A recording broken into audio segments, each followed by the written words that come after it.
Merci de m'accueillir comme invité d'honneur. Je vais commencer mon propos par saluer M. le directeur général, M. Sambou Biagui, qui, avec ses équipes, ont trouvé en ma modeste personne le potentiel invité d'honneur. J'avoue qu'au Sénégal, il y a certainement 17 999 000 personnes qui pourraient être à ma place aujourd'hui.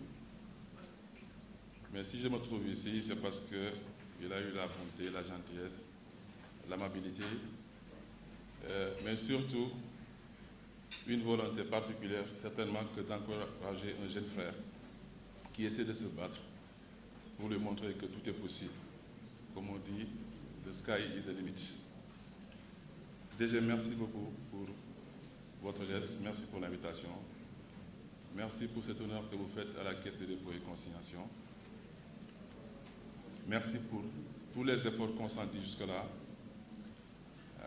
Je voudrais, en mon nom propre et l'ensemble des équipes de la CDC, vous féliciter pour le travail que vous avez fait, féliciter l'ensemble de vos équipes. Nos pensées pieuses à M. Babacar Touré, dont le nom est donné à cet édifice, la Maison de la Presse sénégalaise, à M. Alpha Sall qui porte le nom aussi, dont l'édifice, cet auditorium aussi porte le nom. Je voulais remercier le public venu nombreux nous soutenir dans cette activité, public composé de professionnels de la presse, que je décerne une salutation particulière. Cette presse qui est aujourd'hui au cœur des débats, certainement que tout à l'heure dans mon propos, je pourrais revenir sur 2 ou 3 thématiques qui nous intéressent, nous autres administrations de la presse, mais aussi nous autres acteurs politiques et la presse. Donc, merci beaucoup, chers professionnels de la presse. Merci beaucoup aux équipes de la Maison de la Presse. Je crois que les entités les plus performantes au monde ont cette particularité d'avoir du personnel qui est engagé, mais surtout qui est épanoui, avant même tout ce qui est technicité, tout ce qui est probité, tout ce qui est engagement. C'est parce que vous vous sentez à l'aise au sein de la Maison de la Presse que vous pouvez délivrer, que vous pouvez faire de bons résultats. Donc félicitations à vous, félicitations aussi à cette personne que vous accompagnez, M. Sambou Biagui, que je connais très bien, pour avoir participé avec lui, partagé avec lui des moments assez difficiles et critiques. Je voudrais aussi remercier mes collègues. Certainement, au même titre que vous-même, nous sommes en train de bâtir une équipe à la Caisse des dépôts et consignations. Caisse des dépôts que je connais pour y avoir passé 14 ans de ma vie. Donc, comme on a pu le présenter tout à l'heure lors de la projection de ce portrait, j'ai été recruté en mars 2011. Donc j'ai bouclé mes 14 ans à la Caisse, donc je connais un peu le personnel, je connais le modèle, mais je connais très bien la Caisse. Ce personnel que nous sommes en train de constituer devrait nous permettre de réussir les missions qui nous sont assignées. Pourquoi je les félicite? Parce que ces occasions ne se présentent pas toujours. Et aujourd'hui, on voit souvent sous les feux de la rampe le directeur général parler, on voit la réussite de certains projets, des gens s'imaginent, ou en tout cas s'identifient à certaines bonnes actions posées par les responsables de la Caisse des dépôts et consignations, notamment le directeur général qui certainement est le plus visible. Mais je vous dis que derrière tout ce que vous voyez, il y a un personnel sérieux, engagé, très fidèle à la Caisse, qui se bat jour et nuit pour donner corps à ces missions qui nous sont dévolues. Tout à l'heure, lors de sa présentation, Madame Fall, qui est directrice des risques et qui porte aussi la casquette de directrice générale de la filiale Béton du Sahel, a un peu exposé sur nos filiales. Les filiales de la Caisse des dépôts sont des entités opérationnelles qui portent les missions qui sont dévolues à la Caisse des dépôts. Cette politique de filialisation est venue avec la loi 2017-32 du 15 juillet 2017 qui autorise la CDC à se filialiser. Donc aujourd'hui, tout ce qui est ingénierie, tout ce qui est promotion et construction de logements sociaux et de standing, tout ce qui est projet structurant, tout ce qui porte sur le volet numérique, tout ce qui porte sur les mines et géologie, sont entièrement prises en charge par ces filiales de la Caisse des dépôts et consignations. Je remercie donc ces directeurs généraux qui portent, au même titre que moi-même, ces missions qui nous sont dévolues, mais l'ensemble des cadres et responsables de tout le groupe Caisse des dépôts et consignations. Nous avons voulu, après notre nomination, travailler à asseoir un groupe. Parce que, comme l'a exposé tout à l'heure Mme Fall, vous savez que nous avons des filiales, mais aussi nous avons un portefeuille assez important. Et je crois que l'exemple le plus patent porterait à dire que Air Sénégal, la compagnie nationale, appartient à la Caisse des dépôts et consignations. Et pour ce faire, et pour simplement aussi pouvoir apprécier de l'importance d'une machine comme la Caisse des dépôts et consignations, c'est un seul courrier qui a été adressé à la Caisse des dépôts et consignations pour demander la création de la compagnie nationale. Et la CDC, à l'époque, je crois que c'était en 2016, avait mobilisé 23 milliards pour créer Air Sénégal.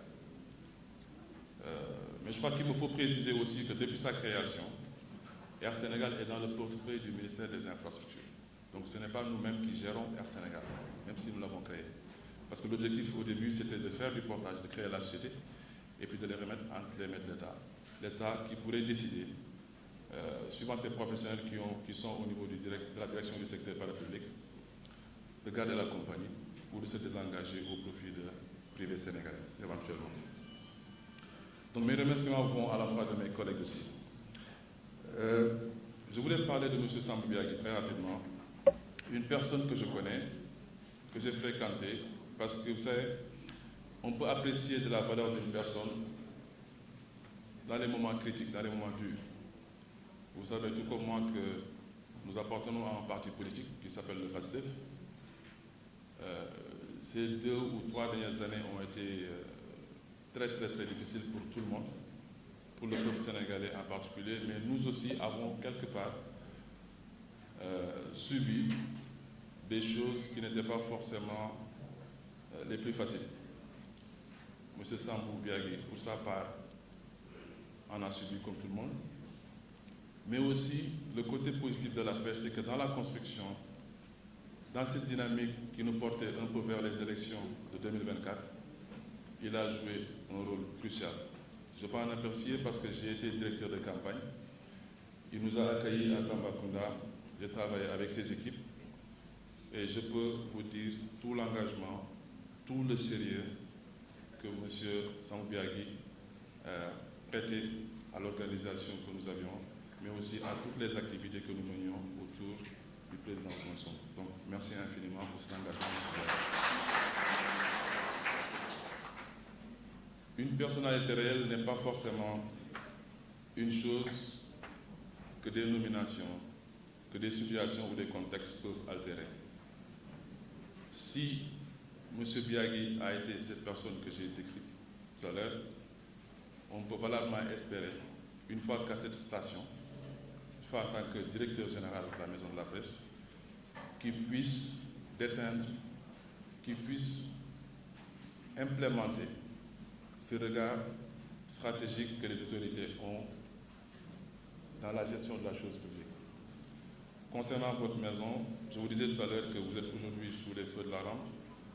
Le débat qui se pose, c'est un débat de fond, parce que les relations entre presse, État, entre presse politique sont extrêmement sensibles et très difficiles à aborder et à gérer. Mais je crois que si on prend l'exemple des autorités qui ont jugé aujourd'hui pour des ministères de souveraineté, tels que les forces armées, la justice, l'intérieur, les finances, d'y placer des personnalités qui ne sont pas forcément de PASTEF, je crois que cela justifie amplement de leur volonté à s'ouvrir à tous les segments de la population. Vous savez que par le passé, ces postes étaient occupés par d'éminents politiques. Aujourd'hui, les autorités ont jugé nécessaire de donner ces postes-là à des personnalités connues et respectées qui peuvent faire le travail, mais sans avoir de coloration politique. Qui peut le plus, peut le moins. Donc, si l'État central peut fonctionner ainsi, on peut valablement s'attendre à ce qu'il ait un comportement très avenant, très docile vis-à-vis d'un segment aussi sensible et critique qu'est la presse. Mais je crois qu'il ne faudrait pas qu'il y ait d'amalgame entre la faiblesse et cette forme d'ouverture et de gentillesse à la limite que je voudrais exposer. Nous sommes dans des métiers extrêmement sensibles. L'État central a des prérogatives édictées par la Constitution. Les libertés aussi sont protégées par la Constitution. Je crois que l'expression des libertés, de part et d'autre, ne doit pas être source de conflit. Parce que je crois que, en bonne intelligence, on devrait tous pouvoir exprimer sa liberté, mais en respectant les libertés des autres, qui ne sont pas forcément antagonistes. Je crois que la responsabilité voudrait qu'entre des vis-à-vis, presse politique, presse, administration, qu'on n'oublie pas qu'il y a le grand public. Le mot que nos enfants ont entendu le plus ces années passées, c'est le viol. C'est un mot très lourd, un mot très chargé. Et je crois que nous devrons gagner tous, en tant que responsables qui partageons cet espace public, à un peu apaiser le climat social, parce qu'on y a un rôle important à jouer, la presse a un rôle crucial à y jouer. Et je crois que ce n'est pas à l'État qu'on trouvera des personnes qui seraient vraiment dans les dispositions d'enfreindre ces libertés collectives et individuelles. En collaborant avec l'État, notamment avec l'administration centrale, je crois que la presse n'en serait que plus valorisée. La maison de la presse, qui aujourd'hui centralise toutes ces organisations qui sont listées, peut jouer un grand rôle dans cette affaire. Moi-même, pour peut-être pour avoir bénéficié un peu d'une situation, je peux quand même en dire quelque chose. Je connais la nature des relations entre PASTEF et la presse. Parce que des années durant, je crois qu'on a subi des choses extraordinaires. Il y a beaucoup d'informations qui ont été données sur les leaders de PASTEF, sur PASTEF même. Je crois qu'à la veille des élections en 2019, beaucoup d'informations avaient été sorties. Et tout le monde a pu voir qu'après vérification, il n'en était absolument rien. Mais par contre, ces informations sorties ont eu un impact sur la vie du parti politique, mais aussi continuent à avoir des conséquences sur la vie des hommes politiques qui ne sont pas forcément des ennemis. Les médias, les vidéos qui sont enregistrées, les audios qui sont enregistrés, les messages diffusés, sont des choses qui vont rester pour la postérité. Je crois que accuser quelqu'un de choses aussi graves, choses qui sont balayées par une justice, ne peut pas aujourd'hui être amené sur la place publique et surtout accepter, il n'est pas acceptable qu'on en fasse la promotion. Je crois qu'il y a une sensibilité, je crois qu'il y a un point d'attention à observer de ce côté. Loin de moi l'idée d'essayer de donner des leçons de morale parce que nous-mêmes, nous sommes des personnes à tempérament et il nous arrive voilà, de nous comporter d'une certaine manière. Mais je crois qu'il est question que l'on prenne conscience de ce qui est en train de se passer. Je crois qu'on ne peut pas se dresser contre la personne qui est détenteur de la puissance publique, détenteur de la violence légitime, même si elle est confiée. La presse est un acteur majeur du développement économique et social du Sénégal. Je crois qu'aujourd'hui, il serait très, très, très important que des initiatives soient portées par votre organisation et que vous-même puissiez entamer les relations avec les autorités Et je crois que les autorités ne sont pas fermées à cet avis-là. Je crois que vous pouvez être de bons relais entre les professionnels de la presse et les acteurs politiques, entre les professionnels de la presse et les responsables qui sont nommés dans différentes administrations. C'est une petite parenthèse. Je voudrais aussi très rapidement aborder des relations qui me semblent importantes à exposer. J'ai eu l'avantage d'avoir été nommé par le président Ousmane Sonko dans son cabinet, il y a de cela 6 ans. Nous avons cheminé ensemble, c'est quelqu'un avec qui nous travaillons, et je crois que, sans me vanter, je fais partie de ses proches collaborateurs. Dimanche, c'est son appel qui m'a réveillé, je suis passé le voir. Moi, je faisais beaucoup de choses, mais il me rappelait qu'il a une confiance sans faille, il a une confiance quasi aveugle sur ma personne.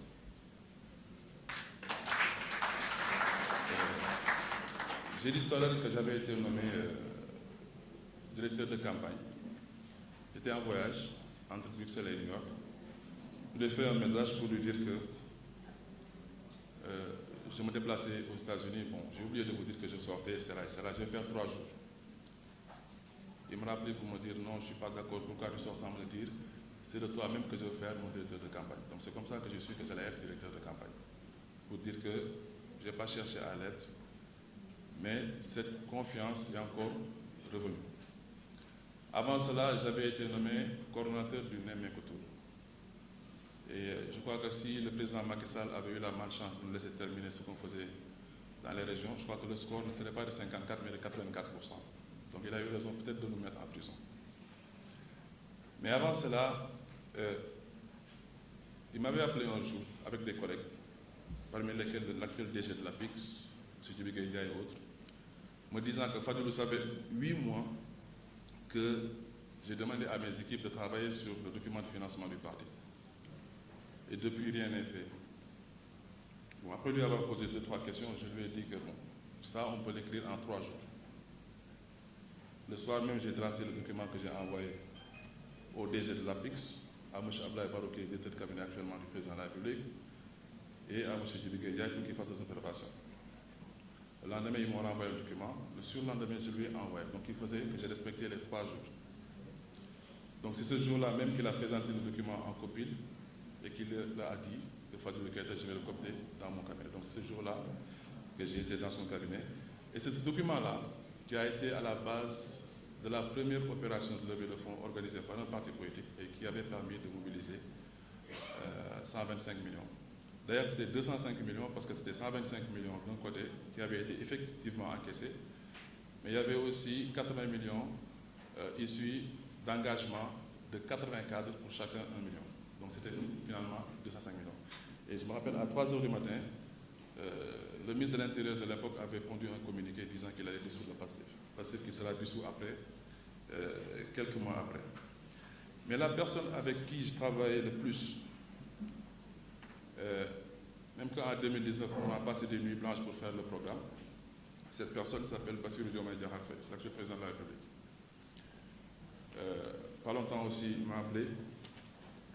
On discutait de beaucoup de choses, mais l'une des premières phrases qu'il m'a dites, quand je l'ai salué, il m'a dit, mais Fadilou, est-ce que tu sais qu'avant que tu ne viennes, j'ai sorti le document d'orientation stratégique de PASTEF 2019-2024.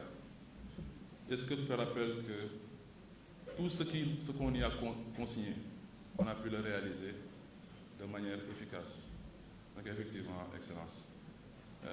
Même que ce jour-là, on a passé la nuit à rédiger le document. Nous avons terminé à 7 h du matin.